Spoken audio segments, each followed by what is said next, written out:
히브리서를 읽어보면 그래도 우리가 히브리서를 전혀 모르지는 않다, 그런 생각을 하게 됩니다. 왜냐하면 아주 유명한, 그래서 우리가 많이 들어본 말씀들이 꽤 있기 때문입니다. 몇 구절만 예로 든다면 히브리서 4장 12절 13절, 하나님의 말씀은 살아있고 활력이 있어 좌우의 날선 어떠는 검보다도 예리하여 혼과 영과 및 관절과 골수를 찔러 쪼개기까지 하며 또 마음의 생각과 뜻을 판단하나니 지으신 것이 하나도 그 앞에 나타나지 않음이 없고 우리의 결산을 받으실 이의 눈앞에 만물이 벌거벗은 같이 드러나느니라. 성경 말씀을 강조할 때 자주 인용되는 성경 구절입니다. 또 오늘 본문 있는 10장 19절에 그러므로 형제들아 우리가 예수의 피를 힘입어 성소에 들어갈 담력을 얻었나니 그 길은 우리를 위하여 휘장 가운데로 열어놓으신 새로운 살 길이요 휘장은 곧 그의 육체니라. 많이 들어본 유명한 말씀입니다. 그리고 더 유명한 말씀은 히브리서 11장 믿음장이죠. 1절 믿음은 바라는 것들의 실상이요 보이지 않는 것들의 증거니 선진들이 이로써 증거를 얻었느니라. 믿음으로 모든 세계가 하나님의 말씀으로 지어진 줄 우리가 아나니 보이는 것은 나타난 것으로 말미암아 된 것이 아니니라. 6절 믿음이 없이는 하나님을 기쁘시게 하지 못하나니 하나님께 나아가는 자는 반드시 그가 계신 것과 또한 그가 자기를 찾는 자들에게 상 주시니심을 믿어야 할지니라. 우리가 많이 들어본 말씀들인데 이런 말씀들이 다 히브리서에 나오는 말씀입니다. 히브리서에 이런 익숙한 구절들이 없는 것은 아니지만 근데 저도 그렇고 또 보니까 다른 많은 분들도 히브리서 말씀을 좀 어려워하는 것이 사실입니다. 말씀이 길고 이렇게 좀 이해하기 어려운 부분이 많다는 거죠. 복음서 같으면 그냥 읽어 내려가면 말씀도 재밌고 신선하고 깜짝 놀랄 만한 기적 이야기들이 수두룩하고 또 예수님께서 하신 말씀을 읽어보면 그 말씀의 뜻도 깊으면서 재미도 있고 해서 복음서 같은 그런 이 분위기가 히브리서에는 좀 없다는 거죠. 히브리서는 구약 이야기가 많이 나오고 그래서 좀 어렵다는 느낌이 듭니다. 제가 이전에 시카고에서 유학할 때 이 히브리서만 한 학기 과목으로 공부를 했었는데 그때도 그런 동일한 느낌을 받았던 기억이 있습니다. 한 학기 동안 공부를 하니까 얼마나 한 장 한 장, 한 절 한 절 많이 다루겠어요. 그러다 보니까 말이 더 복잡해지는 것이고 그러니까 더 어려운 책처럼 그렇게 느껴졌습니다. 1장 시작하자마자 3절, 4절, 5절 이는 하나님의 영광의 광채시요 그 본체의 형상이시라. 본체가 뭐고 형상이 뭐냐 그런 생각이 딱 드는 거죠. 그의 능력의 말씀으로 만물을 붙드시며 죄를 정결하게 하는 일을 하시고 높은 곳에 계신 지극히 크신 이의 우편에 앉으셨느니라. 4절 그가 천사보다 훨씬 뛰어남은 그들보다 더욱 아름다운 이름을 기업으로 얻으심이니. 그러니까 예수님과 천사는 서로 어떤 관계냐 이런 질문이 생기는 것이고요. 그래서 5절에 하나님께서 어느 때 천사 중 누구에게 너는 내 아들이라 오늘 내가 너를 낳았다 하셨으며 또다시 나는 그에게 아버지가 되고 그는 내게 아들이 되리라 하셨느냐. 그러니까 천사들에게는 그렇게 하지 않으셨다는 거죠. 근데 그러는 중에 하신 말씀을 보니까 예수님께서 하나님의 아들이시고 하나님께서 오늘 내가 너를 낳았다 이렇게 말씀하셨으니까 그러면은 낳으시기 전에는 존재하지 않으셨다는 것인가? 이런 이 생각이 든다는 거죠. 그래서 이 주제에 대해서는 제가 몇 주 전에 골로새서를 다룰 때 먼저 나시니 독생자 이런 이 말씀을 드렸던 이 기억이 있습니다.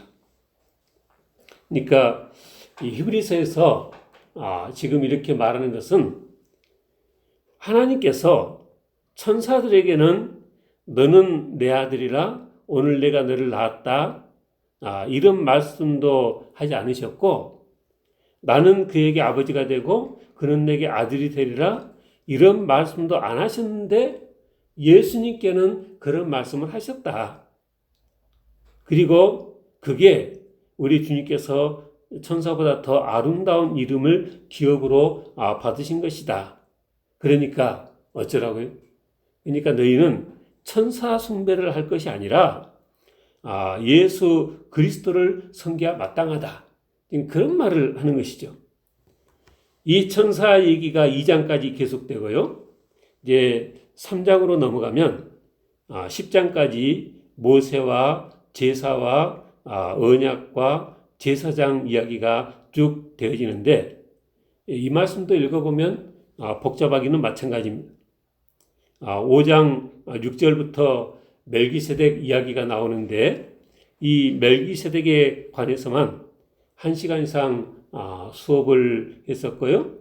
또 어려운 구절이 그 6장 4절 이하에 제가 언젠가 성경 공부 시간에 이 본문도 다뤘던 적이 있는데 6장 4절 이하에 뭡니까? 한번 빛을 받고 하늘의 은사를 맛보고 성령에 참여한 바가 되고 하나님의 선한 말씀과 내세의 능력을 맛보고도 타락한 자들은 다시 새롭게 하여 회개하게 할 수 없나니 이는 그들이 하나님의 아들을 다시 십자가에 못 박아 드러내놓고 욕되게 함이라.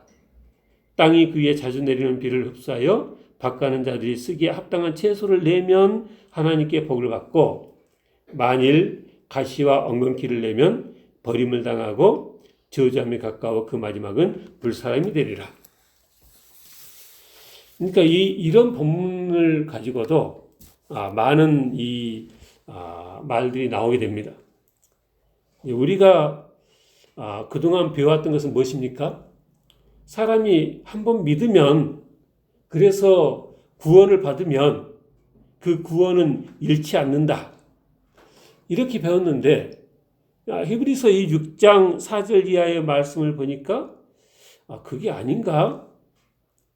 히브리서 6장 4절 이하의 말씀을 보니까 믿고 구원을 받았어도 타락하면 다시는 돌이킬 수 없는 더 치명적인 그런 상황에 놓이게 되는가? 그런 생각이 드는 것이죠. 이렇게 10장까지 율법과 제사와 제사장 얘기가 길게 이어진 후에 11장에서는 지금까지 우리가 들어 알고 있던 구약의 모든 일들을 다 믿음과 연관해서 해석한 믿음장이 이어집니다. 천지창조부터 시작해서 아벨, 에녹, 노아, 아브라함, 사라, 이삭, 야곱, 요셉, 모세, 기생남 이렇게 쭉 많은 인물들에 대한 이야기가 나옵니다.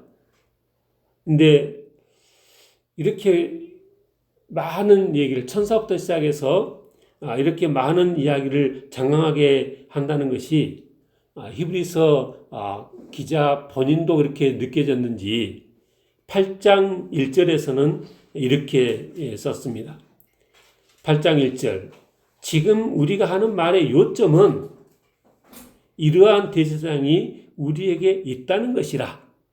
그러니까 뭐라고 막 했는데 있는 사람들이 지금 무슨 말을 하는지 따라오지 못할 것 같다는 생각이 본인도 들었던 거죠.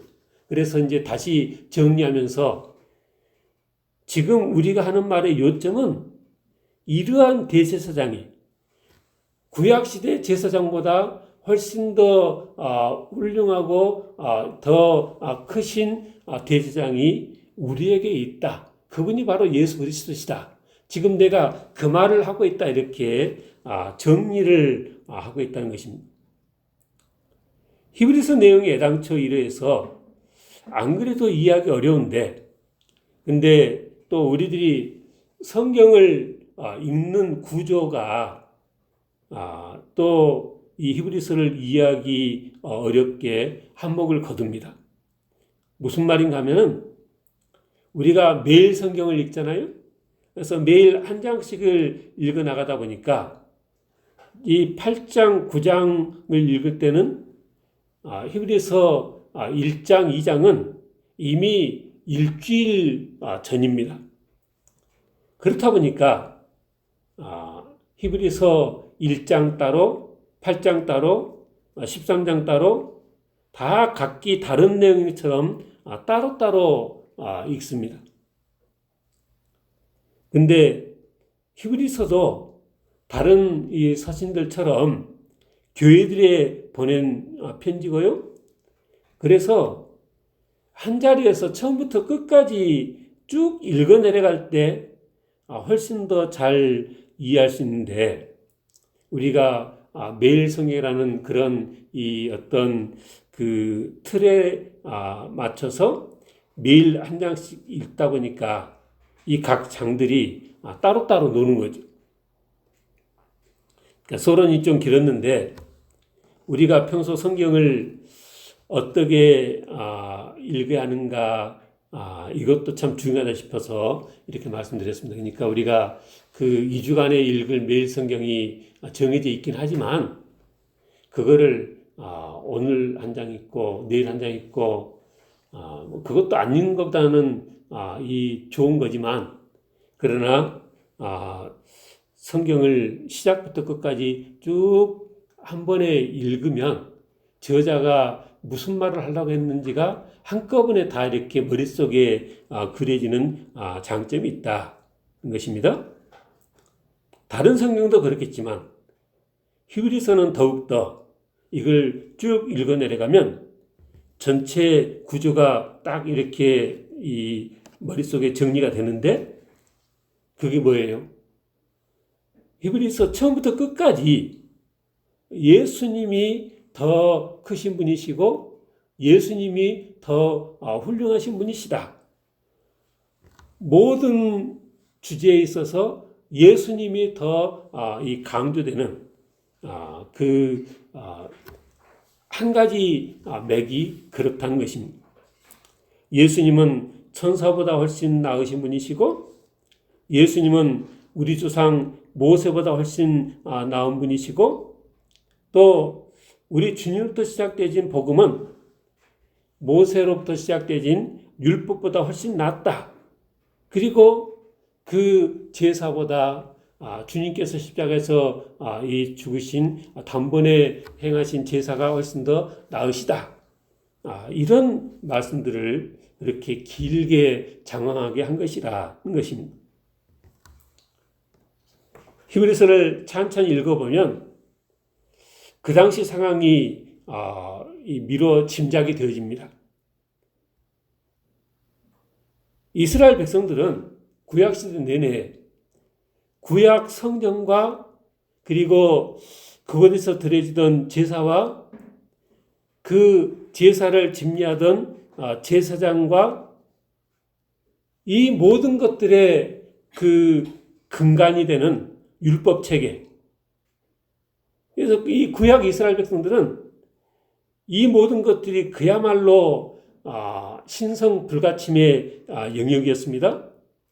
하나님께서 하신 명령이시니까 하나님께서 명령하신 대로 제사가 지내지고 하나님께서 명령하신 대로 그 말씀에 순종해서 살아야 되고 하는 것이었는데, 근데 어느 날 예수라는 청년이 나타나면서부터 마치 잔잔한 호수에 돌이 던져진 격으로 이 모든 것으로부터 자유로운 무리들의 교회가 여기저기 생겨나게 되고 점점 세력을 얻어가고 그러니까 이 유대교 입장에서는 위기감이 느껴지고 또 다른 한편으로는 하나님에 대한 열심에서 시작부터 초대교회를 많이 핍박을 했던 것입니다. 그리고 끈질기게 그 개종한 크리스찬들을 해위해서 다시 유대교로 돌이키려고 했던 것이고, 그래서 또 성도들 중에는 예수를 믿고 영접했다가 그들의 그 협박과 회유에 못 이겨서 다시 유대교로 돌아간 자들도 많이 있었다는 것입니다. 그래서 히브리 기자가 성도들에게 곳곳에 경고하면서 이렇게 권면하는 것입니다. 3장 14절에 우리가 시작할 때 확신한 것을 끝까지 경고히 잡고 있으면 그리스도와 함께 참여한 자가 되리라. 그러니까 이 문맥이 뭐예요? 너희가 유대교에서 이렇게 주님을 구주로 그리스도로 믿고 이렇게 개종을 했는데 이런저런 상황이 어렵다고 두렵다고 그 믿음을 버려버리고 이전으로 돌아가면 안 된다. 시작할 때 확신한 것을 끝까지 경고히 잡고 있어라. 그런 것입니다. 4장 11절 우리가 저 안식에 들어가기를 힘쓸지니 이는 누구든지 저 순종하지 아니하는 본에 빠지지 않게 하렴이라. 그러니까 이 안식에 들어가기 위해서는 힘써야 되는데 순종하지 아니하는 자들이 그렇게 다시 이전 유대교로 돌아간 그런 본에 우리는 빠지지 않아야 되겠다라는 것입니다. 그리고 이제 이런 맥락에서 아까 말씀드린 6장 4절 이하를 보면 이게 무슨 의미겠구나 더 와닿습니다. 6장 4절 아까 읽어드렸던 말씀인데 한번 빚을 받고 하늘의 은사를 맛보고 성령에 참여한 바가 되고 하나님의 선한 말씀과 내세의 능력을 맛보고도 그러니까 주님의 복음을 믿음으로 영접하고 그렇게 이 교회 교인으로 성도로서 신앙생활을 하던 자들이라는 거죠. 근데 그러고도 6장 6절 타락한 자들은 다시 새롭게 하여 회개하게 할 수 없나니 이는 그들이 하나님의 아들을 다시 십자가에 못 박아 드러놓고 욕되게 함이라. 그러니까 이 히브리서가 어떤 상황에 뭘 생각하면서 지금 계속 이런 말을 하고 있는가 하는 것이 더 느껴지는 거죠. 오늘 본문이 있는 10장 본문 몇 절 앞에 26절부터 보겠습니다. 우리가 진리를 아는 지식을 받은 후 지금 우리가 말하는 복음을 말하는 거죠. 진리를 아는 지식을 받은 후 짐짓 죄를 범한 즉 다시 속지 않은 제사가 없다. 다시 속지 않은 제사가 없고 오직 무서운 마음으로 심판을 기다리는 것과 대적하는 자를 태울 맹렬한 불만 있다. 모세 법을 피한 자도 두세 증인으로 말미암아 불쌍히 여김을 받지 않고 받지 못하고 죽었거늘 하물며 29절에 하나님의 아들을 짓밟고 그러니까 너희들이 이 믿음을 다시 버리고 이전으로 돌아가는 것은 뭐와 같다고요? 하나님의 아들을 짓밟고 자기를 거룩하게 한 언약의 피를 부정한 것으로 여기고 은혜의 성령을 욕되게 하는 것과 똑같다. 그리고 그러면 그 모세 율법을 피한 자가 그렇게 불쌍히 여기지 못하고 이 죽음으로 형벌을 받았는데 이 죄는 얼마나 더 그 형벌이 무겁겠느냐. 그리고 하나님께서는 온수 갚는 것이 내게 있으니 내가 갚으리라 하셨고 그 백성을 주님께서 그 백성을 심판하리라 하셨는데 하나님께 심판받는 것이 얼마나 무서운 일이냐. 이렇게 이제 이 신앙을 버리는 것이 이렇게 두려운 일이라. 그리고 이제 32절부터는 이제 또 달래기 시작합니다. 전날에 너희가 빚을 받은 후에, 그러니까 복음을 듣고 이 주님을 영접했을 때를 말하는 거죠. 빚을 받은 후에 어떻게 했느냐? 고난의 큰 싸움을 견디어낸 것을 생각하라. 혹은 비방과 환난으로서 사람에게 구경거리가 되고, 혹은 이런 형편 있는 자들과 사귀는 자가 되었다. 34절. 그리고 너희가 갇힌 자를 독려하고 너희 소유를 빼앗기는 것도 기쁘게 당한 것은 더 낫고 영구한 소유가 있는 줄 알미라. 그러니까 내가 처음에는 주님을 영접하고 신앙생활 하면서 비방과 환난으로 구경거리가 되어지고 그래도 그것을 다 견뎌냈다. 그리고 그렇게 같은 믿음으로 어려움 당한 자를 불쌍히 여기고 이 모든 것을 기쁘게 감당했는데 더 낫고 영구한 소유가 있을 줄 알고 그랬다는 거죠. 그랬으니까 35절에 그러므로 너희 담대함을 버리지 말라. 이전에 그렇게 담대하게 대처했던 그 담대함을 버리지 말라. 그래야 하나님께로부터 큰 상이 있다. 36절 너희에게 인내가 필요함은 너희가 하나님의 뜻을 행한 후에 약속하신 것을 받기 위함이라. 우리가 믿음을 이 환난과 핍박이 있다고 그냥 피하면서 버리면 이런 하나님께서 예비하신 약속하신 상이 없다는 것이죠. 37절 잠시 잠깐 오면 오실 이가 오시리니 지체하지 아니하시리라. 나의 의인은 믿음으로 말미암아 살리라. 또한 뒤로 물러가면 내 마음이 그를 기뻐하지 아니라 하셨느니라.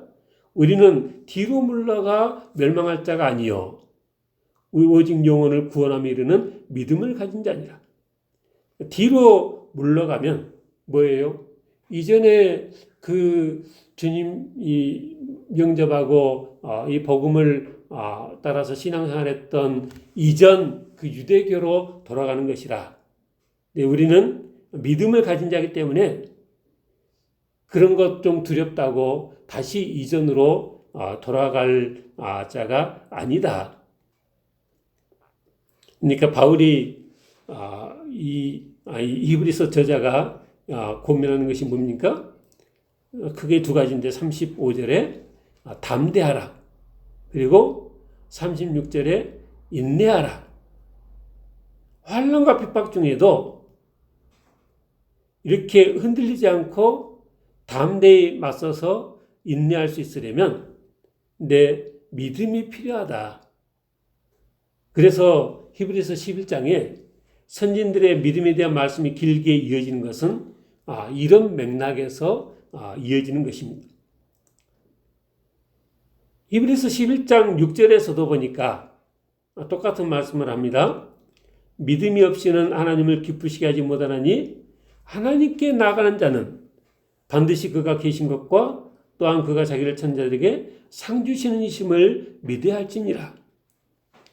믿고 흔들리지 아니하고 믿음을 지켜야 하나님께서 약속하신 상을 우리가 받을 수 있다. 계속 우리가 받을 상급에 대한 얘기를 하는 것입니다. 11장 24절 믿음으로 모세는 장성하여 바로의 공주의 아들이라 칭함받기를 거절하고 도리어 하나님의 백성과 함께 고난받기를 잠시 죄악의 낙을 누린 것보다 더 좋아하고 그리스도를 위하여 받는 수모를 애굽의 모든 부하보다 더 큰 재물로 여겼으니 모세가 그랬다는 거죠. 그 궁중에서 자라면서 왕자의 신분이었던 것을 다 버리고 그렇게 수모를 겪었는데 모세는 그 수모를 애굽의 모든 부하보다 더 큰 재물로 여겼다. 왜? 내가 지금 비록 이렇게 어려움을 겪지만 이게 26절 제일 마지막에 보니까 11장 26절 이는 상주심을 바라봅니다. 이렇게 살았을 때 하나님께서 내게 상을 주실 거라 믿었기 때문이라는 것입니다.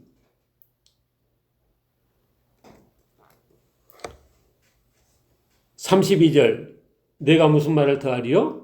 기드온, 바락, 삼손, 입다, 다윗 및 사무엘과 선지자들의 일을 말하려면 내게 시간이 부족하리로다. 그들은 믿음으로 나라들을 이기도 하며 의를 행하기도 하며 약속을 받기도 하며 사자들의 입을 막기도 하며 불의 세력을 멸하기도 하며 칼날을 피하기도 하며 지금 뭐예요? 우리 믿음의 선진들이 믿음을 지키기 위해서 이렇게 살았다는 거죠. 36절 또 어떤 이들은 조롱과 채찍질 뿐 아니라 결박과 옥에 갇히는 시련도 받았으며 돌로 치는 것과 톱으로 캐는 것과 시험과 칼로 죽임을 당하고 양과 염소의 가죽을 입고 유리하여 궁핍과 환난과 학대를 받았으니 이런 사람은 세상이 감당하지 못하느니라. 그들이 광야와 산과 동굴과 토굴에 유리하였느니라. 제가 이전에 그 성지 순례 다녔을 때 그 트리키에 쪽으로 일정이 한 반 정도 됐는데 그 트리키에 쪽이 사도 바울이 전도여행 다녔을 때 대단히 공을 많이 들인 곳입니다.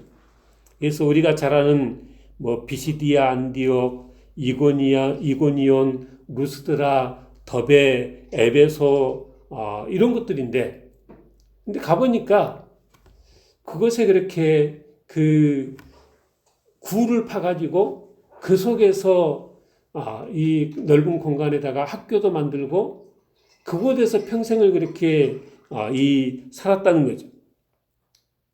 바울이 그렇게 많은 교회를 세우고 그곳에서 하나님의 많은 역사가 있었는데 지금은 어떻습니까? 지금은 튀르키예하고 이렇게 검색해 보면 전 인구의 98%가 이슬람이라. 그러니까 바울이 그렇게 많은 교회를 세우고 주님께서도 이 요한계시록에서 그 교회들에 이렇게 편지도 보내시고 하셨던 그곳인데, 네, 이 역사가 세월이 지나면서 그랬다는 거죠.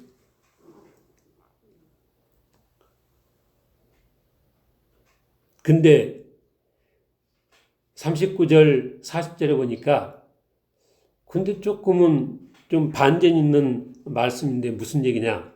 이 사람들은 다 믿음으로 말미암아 증거를 받았으나 약속된 것을 받지 못하였으니 이는 하나님이 우리를 위하여 더 좋은 것을 예비하신즉 우리가 아니면 그들로 온전함을 이루지 못하게 하려 하심이라.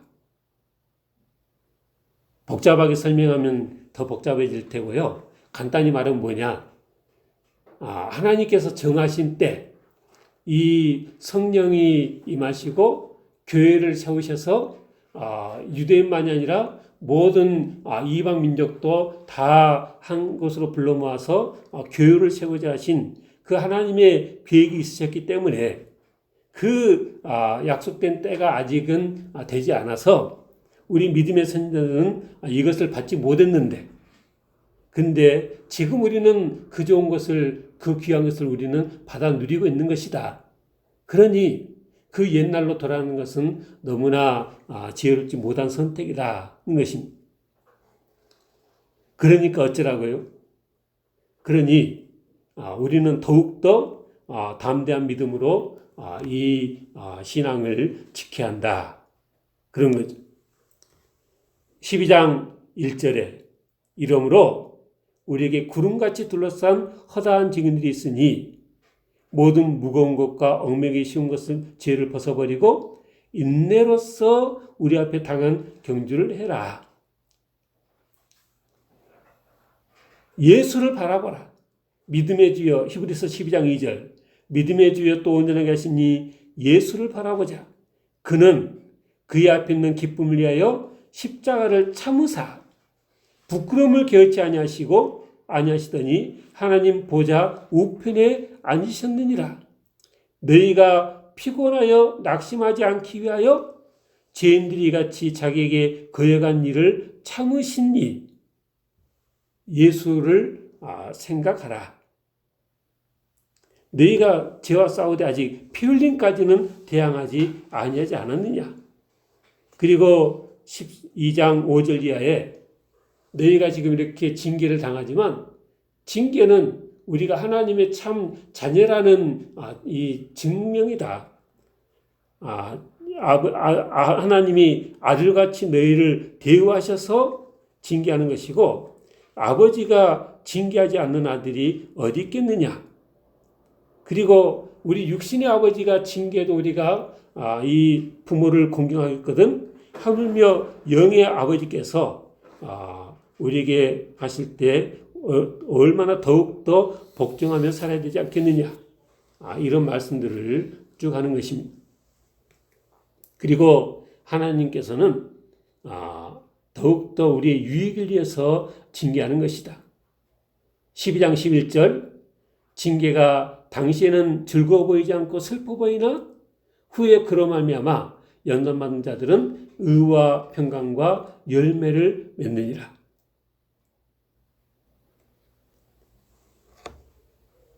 13장 6절 그러므로 우리가 담대히 말하되 주는 나를 돕는 이시니 내가 무서워하지 아니하겠노라. 사람이 내게 어찌하리요 하노라. 그러니까 아무리 환난과 핍박이 다가와도 네가 해봤자 나 죽이는 것 이상 뭘 할 수 있겠어? 이런 믿음이 있어야 된다는 것이죠. 13장 9절 여러 가지 다른 교훈에 끌리지 말라. 마음은 은혜로서 굳게 하며 아름답고 음식으로서 할 것이 아니라.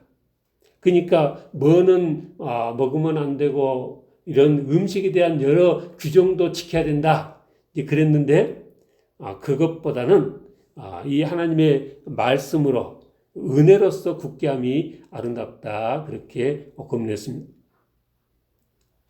교회 역사를 보면 교회 역사는 다른 말로 순교의 역사라 할 만큼 핍박이 극심한 때가 많았습니다. 우리나라에서도 일제시대 6.25 때 주기철 목사님, 손양원 목사님 많은 분들이 믿음을 지키기 위해서 순교의 길을 마다하지 않으셨습니다. 뭐 그렇게까지는 아니어도 예수 믿는다고 전통 유교 집안, 불교 집안에서 쫓겨나고 어렵게 신앙생활 했던 성도들이 많았습니다.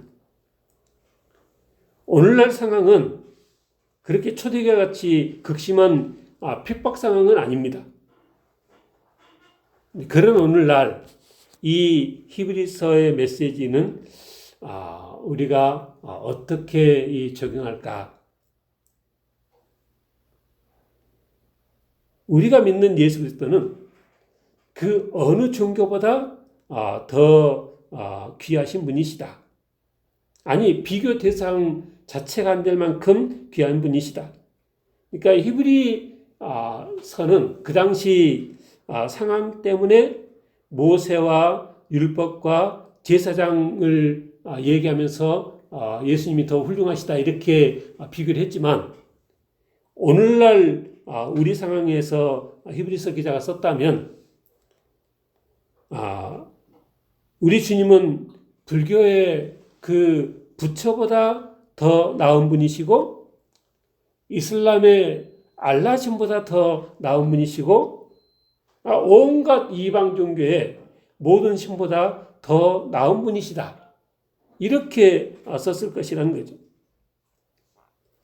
그렇게 우리도 세상 사람들이 복음을 우습게 여기고 또 개독교라고 비난하고 세상의 분위기가 어떨지라도 그런 것에 흔들리지 않아야 되겠다는 것입니다. 우리가 섬기는 하나님과 주님께서 얼마나 귀하신 분인지를 생각하고 오히려 그 하나님 주님을 알지 못하는 그들을 불쌍히 여길 수 있어야 되겠다라는 것입니다. 혹시나 시대가 바뀌어서 환난과 핍박이 또다시 닥쳐온다 해도 우리 믿음의 선전의 그 신앙을 본받아서 담대하며 끝까지 인내하며 승리할 수 있는 우리 모두가 다 되시길 지금 축원합니다. 기도하겠습니다.